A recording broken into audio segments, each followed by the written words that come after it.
Shalom, Assalamualaikum warahmatullahi wabarakatuh. Om Swastiastu, Namo Buddhaya, salam kebajikan. Kami dari kelompok 8 dengan mata kuliah Pancasila dan dosen pengampu Dr. Ivan RB Kaunang SSM Hum dan Ne Roger Alan Christian Kembuan SSMA akan membawakan materi dengan judul Tantangan Pancasila 3-5 tahun ke depan.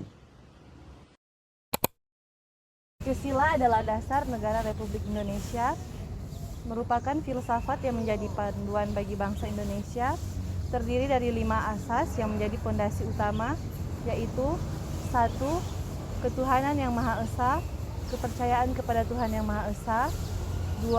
Kemanusiaan yang adil dan beradab, menghormati martabat serta hak asasi manusia.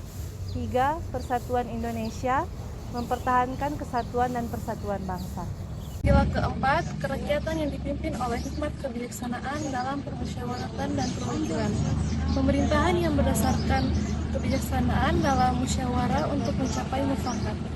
Sila kelima, keadilan sosial bagi seluruh rakyat Indonesia, menciptakan keadilan sosial bagi seluruh rakyat Indonesia. Tantangan Pancasila dalam 3 tahun terakhir adalah banyaknya ideologi alternatif yang muncul melalui media informasi yang mudah dijangkau oleh seluruh anak bangsa. Hal ini mempengaruhi penurunan intensitas pembelajaran Pancasila dan kurangnya efektivitas serta daya tarik pembelajaran Pancasila. Beberapa tantangan yang dihadapi dalam penerapan nilai-nilai Pancasila meliputi yang pertama, kesadaran perpajakan. Masyarakat, khususnya generasi muda, tak lagi memandang Pancasila sebagai ideologi yang penting. Yang kedua, ada korupsi. Masalah korupsi menjadi tantangan dalam implementasi nilai-nilai Pancasila. 3. Lingkungan. Degradasi lingkungan menjadi tantangan dalam penerapan Pancasila. Dan yang keempat, desintegrasi bangsa. Tantangan dalam menjaga kesatuan dan keselamatan bangsa di atas kepentingan pribadi atau golongan. Dan kelima, dekadensi moral, di mana terjadi fenomena materialisme, pragmatisme, dan hedonisme makin menggejala dalam masyarakat Indonesia. 6. Narkoba. Penyebaran narkoba menjadi tantangan dalam penerapan Pancasila. 7. Penegakan hukum yang berkeadilan. Masalah penegakan hukum yang berkeadilan menjadi tanggapan dalam penerapan Pancasila. Yang kedelapan adalah terorisme. Terorisme menjadi tantangan dalam penerapan Pancasila.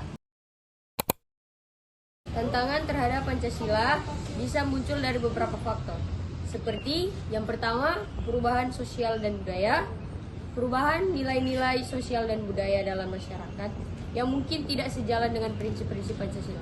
Yang kedua, kesenjangan sosial dan ekonomi. Ketimpangan ekonomi dan kesenjangan sosial bisa mengancam persatuan serta keadilan sosial yang dipegang teguh oleh Pancasila. Yang ketiga, globalisasi dan teknologi. Dampak dari globalisasi dan perkembangan teknologi bisa menentang nilai-nilai tradisional yang terkandung dalam Pancasila. 4. Politik dan konflik ideologis, adanya perbedaan pandangan politik atau ideologis dalam masyarakat bisa mempengaruhi pemahaman serta penerapan nilai-nilai Pancasila. Yang kelima, pergeseran nilai generasi yang lebih muda mungkin memiliki interpretasi yang berbeda terhadap nilai-nilai yang terkandung dalam Pancasila. Tantangan Pancasila dalam waktu yang akan datang bisa tergambar dari aspek masing-masing sila. Yang pertama, ketuhanan yang Maha Esa, tantangan dalam menjaga kebebasan beragama, berkeyakinan, serta memastikan toleransi antar agama di tengah perubahan dinamika keagamaan di masyarakat.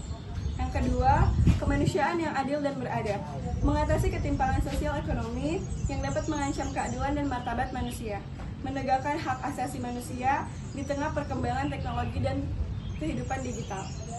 Yang ketiga, persatuan Indonesia, meningkatkan daya tangkal terhadap isu-isu yang dapat memecah belah persatuan, seperti perbedaan suku, budaya, dan pandangan politik di tengah situasi politik yang dinamis.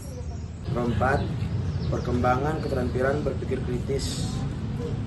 Mendorong keterampilan berpikir kritis untuk dapat menyaring informasi yang masuk serta mengambil keputusan yang tercermin dari nilai-nilai Pancasila. Kelima, aksi sosial dan kemanusiaan. terlibat dalam aksi sosial dan kegiatan kemanusiaan yang sesuai dengan semangat keadilan sosial Pancasila untuk membantu mereka yang membutuhkan. Sebagai warga negara yang baik, terdapat beberapa langkah yang dapat dilakukan untuk menghadapi tantangan yang mungkin dihadapi oleh Pancasila. Nah, yang pertama adalah pendidikan dan diseminasi nilai-nilai Pancasila. Meningkatkan pemahaman akan nilai-nilai Pancasila dengan terlibat dalam pendidikan, diskusi, serta kampanye yang mempromosikan pentingnya nilai-nilai tersebut. Yang kedua adalah partisipasi aktif dalam kehidupan demokrasi, yang mana terlibat dalam proses demokrasi mulai dari pemilihan umum hingga dialog dan diskusi yang membangun kesadaran politik yang sehat. 3. Memperkuat kerukunan dan toleransi antar umat beragama atau berkeyakinan. Berperan dalam aktif memperkuat dialog antara agama dan mempromosikan sikap toleransi serta penghormatan terhadap pluralisme keagamaan. 4. Pengembangan keterampilan berpikir kritis. Mendorong keterampilan berpikir kritis untuk dapat menyaring informasi yang masuk serta mengambil keputusan yang tercermin dari nilai-nilai Pancasila. 5. Aksi sosial dan kemanusiaan. Terlibat dalam aksi sosial dan kegiatan kemanusiaan yang sesuai dengan keadilan sosial Pancasila untuk mereka yang membutuhkan.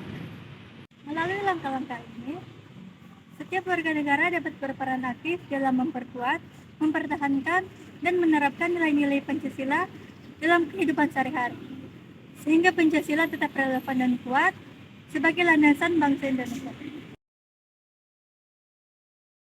Sekian video pemaparan materi dari kelompok kami. Kami ucapkan terima kasih.